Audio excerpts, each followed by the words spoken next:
पंजाब में चुनाव का ऐलान हो गया। लोग बहुत खुश हैं कि अब उनको बदलाव करने का मौका मिलेगा। 1966 में पंजाब अलग सूबा बना था। तब से लेके आज तक 25 साल तक कांग्रेस ने पंजाब पे राज किया। 19 साल तक बादल परिवार ने पंजाब पे राज किया। इन दोनों ने एक तरह से पार्टनरशिप में राज किया। 1966 से लेके आज तक इन दोनों की पार्टनरशिप की सरकारें थी। चाहे किसी भी पार्टी की सरकार आ जाए, चाहे बादल परिवार की सरकार आए, चाहे कांग्रेस की सरकार आए, गठजोड़ में इन्होंने पार्टनरशिप में सरकारें चलाई। इनकी सरकार आती थी तो वो उनके खिलाफ कोई एक्शन नहीं होता था, उनकी आती थी तो इनके खिलाफ। दोनों लूटते थे, मिल बांट के खाते थे, दोनों लूटते थे। इस बार लोगों ने मन बनाया है, इसे खत्म करना है, बहुत हो गया। इस पार्टनरशिप की सरकार को खत्म करके आम लोगों की सरकार बनानी है, आम आदमी की सरकार बनानी है, आम पंजाबी की सरकार बनानी है। लोग मन बना चुके हैं कि इन दोनों को उखाड़ के एक मौका लोग इस बार आम आदमी पार्टी को देने का मन बना चुके हैं। आम आदमी पार्टी की सरकार बनेगी तो हम क्या करेंगे? मैं भी बहुत दिन से पंजाब में घूम रहा हूँ, लोगों से मिल रहा हूँ। मान साहब पंजाब के ही हैं, लोगों से मिलते रहते हैं, उनको बहुत अच्छी समझ है पंजाब की। उन सारे इनपुट्स को लेके हमने एक पंजाब मॉडल तैयार किया है। लोगों के इनपुट्स के आधार पे 10 बिंदुओं का ये पंजाब मॉडल है। 10 पॉइंट एजेंडा है पंजाब मॉडल का। आम आदमी पार्टी की सरकार बनेगी तो एक नया पंजाब बनाएंगे, खुशहाल पंजाब बनाएंगे, विकास वाला पंजाब बनाएंगे, तरक्की वाला पंजाब बनाएंगे, जिसमें ये 10 बड़े बड़े एजेंडा होंगे। सबसे पहला एजेंडा है रोजगार। आज हमारे बच्चे रोजगार के लिए दर दर की ठोकरें खा रहे हैं। हर घर के अंदर बेरोजगार है। रोजगार ना मिलने की वजह से हर बच्चा कनाडा की तरफ देखता है। हर माँ बाप को लगता है यार मैं अपने बच्चों को किसी तरह से कनाडा भेज दूं। हम ऐसा खुशहाल पंजाब बनाएंगे जिसमें जो बच्चे कनाडा चले गए, मैं आज आपको यकीन देता हूं कि 5 साल के अंदर वो सारे बच्चे पंजाब वापस आना शुरू करेंगे। पंजाब के अंदर रोजगार के इतने सारे अवसर पैदा करेंगे। दिल्ली में हमने 10 लाख बच्चों को रोजगार दिया कोरोना के टाइम पे, हमें देना आता है। दूसरा एजेंडा है नशा। कुछ बच्चे कनाडा चले गए और बाकी पंजाब की जवानी जो है वो नशे में डूबी हुई है। गांव-गांव के अंदर खुलेआम नशा बिक रहा है। पिछली बार कांग्रेस की जब सरकार आई थी तो उन्होंने कहा था कि हम नशा बंद करेंगे। कोई नशा बंद नहीं हुआ, आज भी वैसे ही नशा बिक रहा है। क्यों? क्योंकि सबकी इनकी सांठगांठ है। सारी पार्टियों की, नशा करने बेचने वाले सारे गिरोह की। हम इस पूरे सिंडिकेट को खत्म करेंगे। नशा बेचने वाले पूरे गिरोह को खत्म करेंगे। माफिया को, नशा माफिया को खत्म करेंगे और नशे से अपने बच्चों को बाहर निकाल के पंजाब को नशा मुक्त करेंगे। तीसरा है पंजाब के अंदर शांति व्यवस्था कायम करना, कानून व्यवस्था कायम करना। बेअदबी के इतने सारे किस्से हुए, बेअदबी के इतने सारे हादसे हुए और सभी धर्मों के ग्रंथों की बेअदबी हुई समय समय पे, लेकिन किसी भी एक भी मामले के अंदर किसी को सजा नहीं हुई। क्यों नहीं हुई? ऐसा नहीं कि हमारी पंजाब पुलिस इसके काबिल नहीं थी करने के। एक बार खुली छूट दे दो, देखो पंजाब पुलिस आपको कितना शानदार काम करके दिखाएगी। क्योंकि उसके अंदर बहुत बड़े बड़े लोग शामिल थे। षड्यंत्र के अंदर बहुत बड़े बड़े तार थे, ऊपर तक थे तार पार्टियों के, और ये सारी पार्टियां मिली हुई थी। इसकी सरकार आ जाए वो उसको बचाते हैं, उसकी सरकार आ जाए उसको बचाते हैं। नतीजा क्या हुआ? रोज बेअदबी के किस्से सुनने को मिलते हैं। रोज बेअदबी के, लोगों की भावनाओं को ठेस पहुंचती है, लोगों को बड़ा दुख होता है। क्यों? उनके हौसले बड़े बुलंद हैं कि जो मर्जी करो कुछ नहीं होता। जितने बेअदबी के मामले में, सब में कठोर से कठोर सजा दिलवाएंगे पकड़ के, चाहे कोई कितना भी बड़ा क्यों ना हो। हमारी किसी से सेटिंग नहीं है, हमारे किसी पार्टी से सेटिंग नहीं है, किसी नेता से सेटिंग नहीं है। सारे बेअदबी के उनमें सजा दिलवाएंगे और पंजाब के अंदर शांति व्यवस्था कायम करेंगे, भाईचारा कायम करेंगे, पंजाब के भाईचारे को बना के रखेंगे। चौथा है भ्रष्टाचार मुक्त पंजाब। आज पंजाब में इतना पैसे की कमी नहीं है। पंजाब में रिसोर्सेज भगवान का दिया हुआ भी बहुत है, टैक्स का भी बहुत पैसा है, फिर भी पंजाब आज घाटे में चल रहा है। 3.5 लाख करोड़ का कर्जा है। ये सारा पैसा खा गए। ये कहां गया 3.5 लाख करोड़? इन नेताओं की जेब में गया। भ्रष्टाचार मुक्त पंजाब बनाएंगे, जैसे भ्रष्टाचार मुक्त दिल्ली बनाई है, ऐसे ही भ्रष्टाचार मुक्त पंजाब बनाएंगे। आज एक आम आदमी को अपना काम कराने के लिए दफ्तर में बिना पैसे के काम नहीं होता, 10-10 चक्कर लगवाते हैं। वो सब बंद करेंगे, बिना पैसे के काम होगा लोगों का, दफ्तर के अंदर चक्कर नहीं काटने पड़ेंगे लोगों को। भ्रष्टाचार मुक्त पंजाब बनाएंगे। पांचवा, शिक्षा। आज पंजाब में सरकारी स्कूलों की बहुत बुरी हालत है। टीचर क्लास में पढ़ाने के बजाय स्ट्राइक कर रहे हैं, धरने पे बैठे हैं, उनके ऊपर पानी की बौछारें डाली, लाठीचार्ज किया जाता है टीचर्स के ऊपर। इसको बदलेंगे। टीचर अब क्लासरूम में पढ़ाएंगे। जैसे दिल्ली के अंदर हमने स्कूल शानदार कर दिए, शिक्षा व्यवस्था शानदार कर दी, हमें करनी आती है, ऐसे पंजाब की शिक्षा व्यवस्था को भी शानदार करेंगे। छठा, हेल्थ।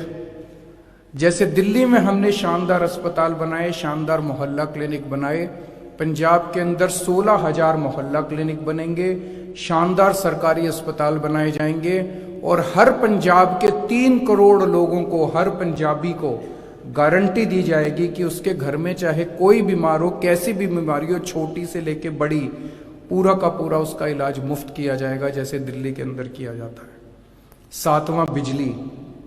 आज बिजली प्रोड्यूस करता है पंजाब, उसके बावजूद बिजली के पावर कट लगते हैं, लंबे लंबे पावर कट लगते हैं।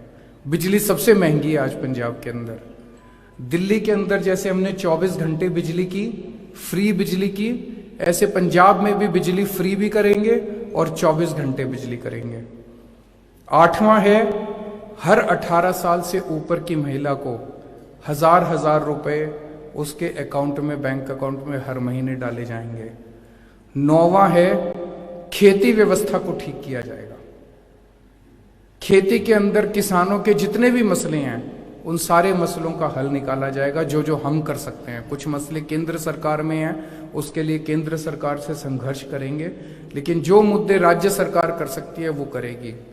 और 10वां पॉइंट है, व्यापार और इंडस्ट्री।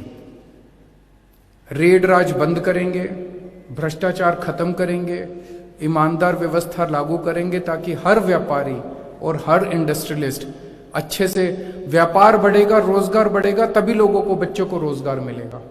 व्यापार बढ़ेगा, इंडस्ट्री बढ़ेगी, तभी रोजगार मिलेगा। ये करेंगे।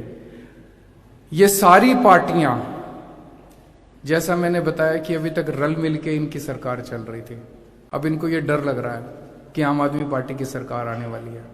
ये सारी इकट्ठी हो गई हैं पंजाब को फिर से हराने के लिए, आम आदमी पार्टी को फिर से हराने के लिए।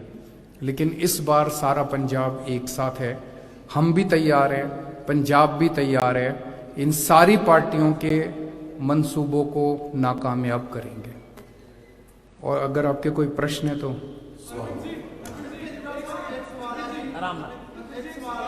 आराम सारे ऑडियो की बात कर रहे हैं, लेकिन आप ये बोलने आरोप लगा रहे हैं कि आम आदमी पार्टी टिकटें दे रही है पैसे लेकर, भ्रष्टाचार क्या बात कर रहे हैं?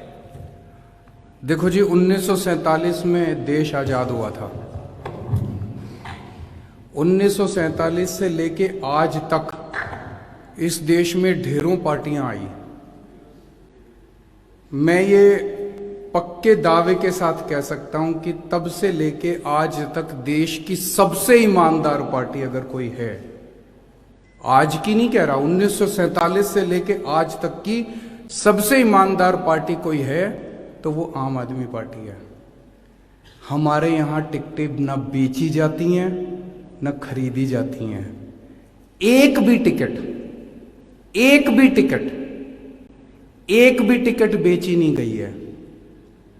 अगर आप साबित कर दें, कोई साबित कर दे, सबूत देके कोई साबित कर दे कि फलाने फलाने आदमी ने टिकट बेची और फलाने फलाने आदमी ने टिकट खरीदी, 24 घंटे के अंदर दोनों को मैं पार्टी से निकाल दूंगा।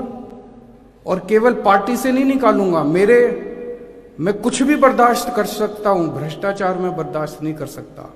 अगर यह साबित हुआ, उन दोनों को जहन्नुम तक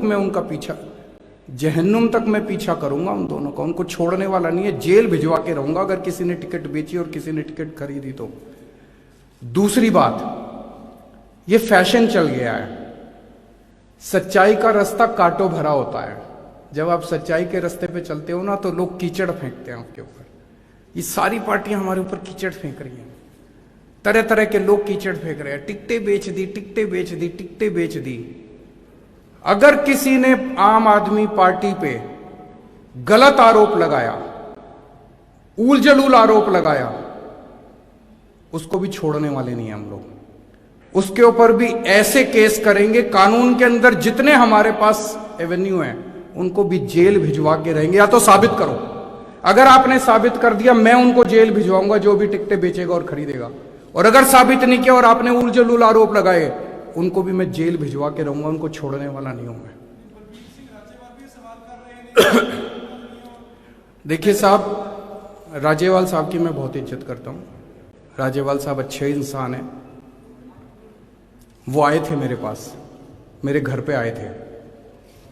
उन्होंने मेरे को एक ऑडियो क्लिप दी, एक पेन ड्राइव दी। उस पेन ड्राइव को मैंने सुना। उस पेन ड्राइव में ऑडियो क्लिप है, 2 आदमी बैठे हैं और दोनों आपस में बात कर रहे हैं। एक आदमी कह रहा है केजरीवाल खूब पैसे खाता है, केजरीवाल सारे काम पैसे लेके करता है।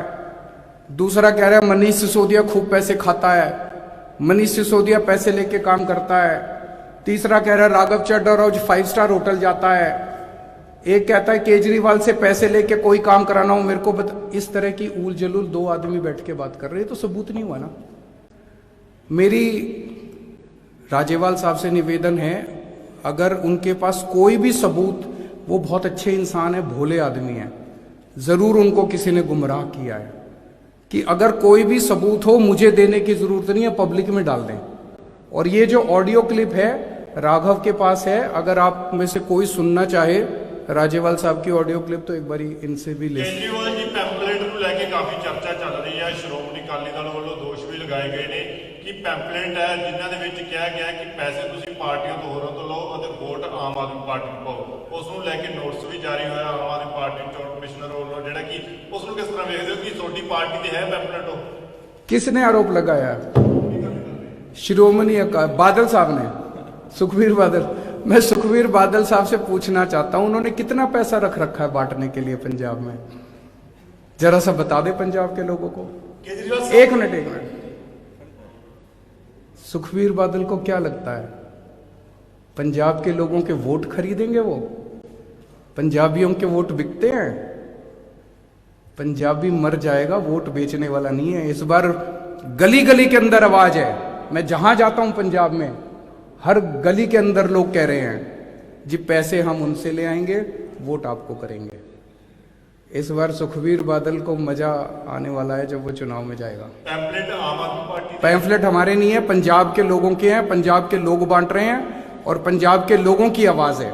हमने ऐसा कोई पैम्फलेट नहीं बंटवाया। केजरीवाल साहब, आम आदमी पार्टी संघर्ष चों निकली हुई पार्टी है ते किसान अंदोलन चों भी एक पार्टी निकली है। चर्चा सी कि तुहाडे नाल अलायंस होएगा कोई सीटां दे उत्ते, गल आखिर कित्थे कि टुट गई है?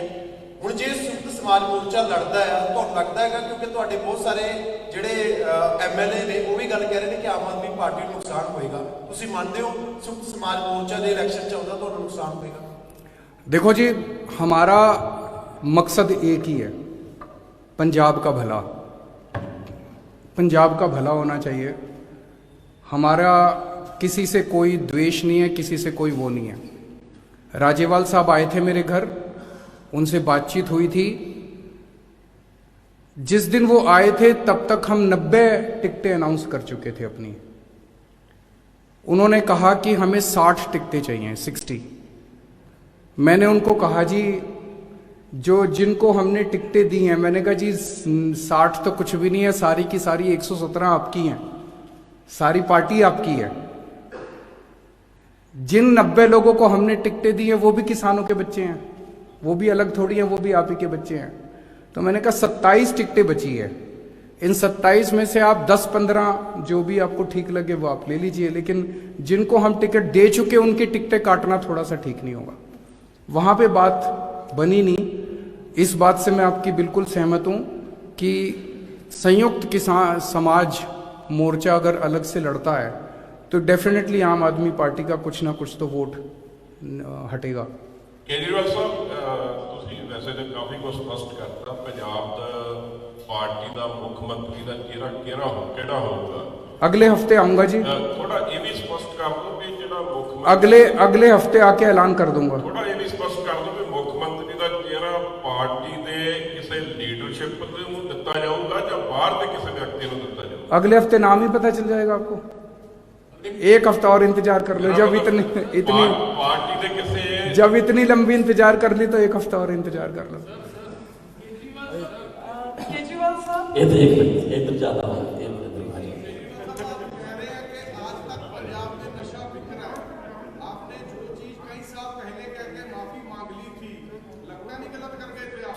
मैंने उनका कांग्रेसियों का हाथ तो नहीं पकड़ा था कि इस आदमी को गिरफ्तार नहीं करना। उसका उससे क्या लेना देना है? मैं देख रहा हूं आजकल चन्नी साहब चारों तरफ घूमते फिर रहे हैं, केजरीवाल ने माफी मांग ली, केजरीवाल ने ऐसे कर रहे हैं जैसे केजरीवाल ने चन्नी साहब को ऑर्डर कर दिया अब इसको गिरफ्तार मत करना। उसका इससे क्या लेना देना है? अरे तुम दोनों मिले हुए हो, सारा पंजाब देख रहा है। एक फर्जी एफआईआर कर दी, फर्जी एफआईआर करने के बाद एंटीसिपेटरी बेल रिजेक्ट हो गई। बेल रिजेक्ट होने के बाद वो आदमी घूम रहा है और ये कह रहे थे, इनके होम मिनिस्टर कह रहे थे कि मिल नहीं रहा पंजाब में। अब उन्होंने आके कह दिया जी मैं तो रोज बात करता था इनसे। उसका इससे लेना देना क्या है? उसका इससे लेना, पंजाब इंपॉर्टेंट है कि केजरीवाल इंपॉर्टेंट है? केजरीवाल इंपॉर्टेंट नहीं है। केजरीवाल अगर इस देश के लिए मर गया ना, पंजाब इंपॉर्टेंट, पंजाब से नशा दूर करना इंपॉर्टेंट है और पंजाब से नशा दूर आपको करके दिखाएंगे। हमारी किसी से सेटिंग नहीं है। आज आपको वादा करके जा रहा हूं कि हम एक मिनट जी मैडम। केजरीवाल साहब, आम आदमी पार्टी के नेता बार बार रिवायती शब्द का इस्तेमाल करते हैं, अभी आपने भी किया, और 56 ऐसे लोग हैं जिन्हें आपने टिकटें दी और आज वो रिवायती नहीं रहे, रिवायती पार्टियां बोलते हैं, और आज आम आदमी पार्टी में आते तो वो रिवायती नहीं रहते। हमने किसी भी अगर गलत आदमी को टिकट दिया बताओ? मैंने तो अभी बोला चैलेंज करके, अभी मैंने चैलेंज किया, किसी को एक को नहीं किया, पूरी दुनिया को चैलेंज किया है। अगर हमारी पार्टी के अंदर कोई टिकट बिकी या कोई टिकट खरीदी गई, मेरे को सबूत, और अभी नहीं कह रहा, पर्चे भरने के बाद भी अगर कोई टिकट बिकी मैं सीट खाली छोड़ दूंगा, उसको टिकट काट दूंगा उसकी। भ्रष्टाचार बर्दाश्त नहीं करूंगा मैं। Sir, Kamaljit Sandhu from India। एक मैडम पूछना चाह रही है। सर, एक सवाल है। प्रधानमंत्री के सिक्योरिटी ब्रीच को लेकर काफी राजनीति भी हुई है। खासतौर पे हमने काफी पार्टियों को सुना है, आपसे सुनना चाहेंगे खासतौर पे उस समय जब हम लोगों ने एक स्टिंग ऑपरेशन किया है इंडिया टुडे आज तक ने, और ये पाया है कि लाइसेंस पंजाब पुलिस की तरफ थे, और आज एक पैनल की घोषणा भी की है सुप्रीम कोर्ट ने। तो पूरी चीजों पे किस तरह से देखते हैं आप क्या मानते हैं कि इसको किस तरह से जांच किया जाए? देखिए, आज पंजाब के अंदर लॉ एंड ऑर्डर सिचुएशन की काफी माड़ी हालत है। पिछले 4-5 महीने के अंदर कई सारे किस्से हुए हैं। बेअदबी के किस्से हुए, लुधियाना में बॉम्ब ब्लास्ट हुआ, प्रधानमंत्री की सिक्योरिटी ब्रीच हुई। ये सारी की सारी चीजें एक साथ अगर देखी जाए तो आज पंजाब के एक आम नागरिक के अंदर एक डर है, वो अपने आप को सुरक्षित महसूस नहीं कर रहा है, वो ये नहीं मान रहा कि पंजाब सरकार उसको सुरक्षा देने के लिए काबिल है। वो इसलिए क्योंकि जो पंजाब सरकार है वो कहीं ना कहीं ये नजर आता है कि दोषियों के साथ मिली हुई है कई सारे मामलों में। आम आदमी पार्टी की सरकार बनेगी, उस सरकार में प्रधानमंत्री भी सुरक्षित होगा और आम नागरिक भी सुरक्षित होगा। बेअदबी के मामलों में भी सजा दिलवाई जाएगी, बेअदबी भी बंद करेंगे और मैं उम्मीद करता हूं कि किसी किस्म का बॉम्ब ब्लास्ट नहीं होगा, सख्ती के साथ कानून को लागू किया जाएगा। केजरीवाल साहब, 2017 इलेक्शन के वो कौन कौन से इलेक्शन हैं जो आप इस लास्ट मंथ में जरूर रिमाइंड करेंगे? क्योंकि 2017 इलेक्शन आपके कुछ कंटेस्टेंट्स ने कहा था कि पोलराइजेशन हुई है, खासकर जो आम आदमी पार्टी जो रेडिकल एलिमेंट्स हैं उनकी तरफ को वार्म अप कर रही थी, उनसे मिल रहे थे, उसकी वजह से जो पोलराइजेशन वोट्स की हुई थी। 2017 में हमने कई गलतियां करी थी, उनसे हम सीख रहे हैं, लेकिन क्या गलतियां करी थी वो मैं अब यहाँ सबके सामने तो नहीं बताऊंगा। केजरीवाल जी, आखिरी क्वेश्चन, आखिरी। सर हाँ, सर आपने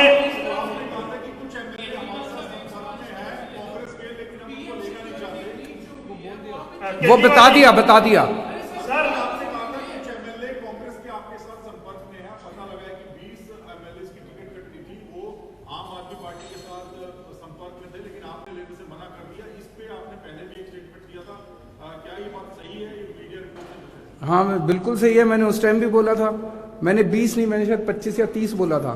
उतने हमारे संपर्क में थे, लेकिन मैंने पहले भी बोला था कि कांग्रेस का कूड़ा वहीं रहे तो ज्यादा अच्छा, हम क्यों नहीं। बहुत बहुत शुक्रिया, थैंक यू।